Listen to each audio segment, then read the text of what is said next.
Here's a short reading from my book, The Art of Belonging Nowhere. Irina permitted herself a tour of the exhibits. Come what may, looking at art was her comfort zone. He did her best thinking in front of paintings. Here, surrounded by art, she could almost pretend this was just another working day.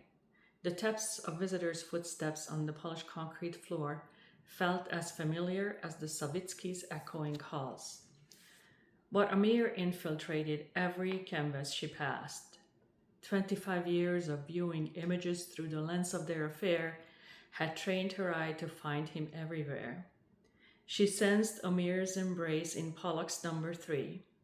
His piercing stare confronted her in the self-portrait of Gregory Gillespie. She waited for him undressed in Edward Hopper's 11 a.m. She felt the emotional weight of being stored and hidden in the closet of Connelly's fragments of classical statues. The Savitsky's paintings had been worse. Genre scenes of daily life in Karachi, Pakistan stirred constant fantasies. Carefree picnics in sunny fields, lazy afternoon tea together on a tafchan, Amir laying out grilled fish for her on wrinkled wax paper, and she lifted a ripe peach to his lips with a coy smile, brushing her hair against his shoulders. In each scene, she had seen herself and Amir living the simple life that belonged to his wife, Darissa. The escalator carried her to the top floor, where a temporary exhibition claimed to showcase contemporary photography, but instead confronted her with artifacts of a communist past. Against a blood-red backdrop, hundreds of portraits documented China's one-child policy, each frame a perfect nuclear family, their faces repeating the familiar features of Central Asia. In every photograph, she saw reflections of Amir and Darissa, with their daughter Sophia multiplied endlessly. The picture of respectability, of belonging, of state approval.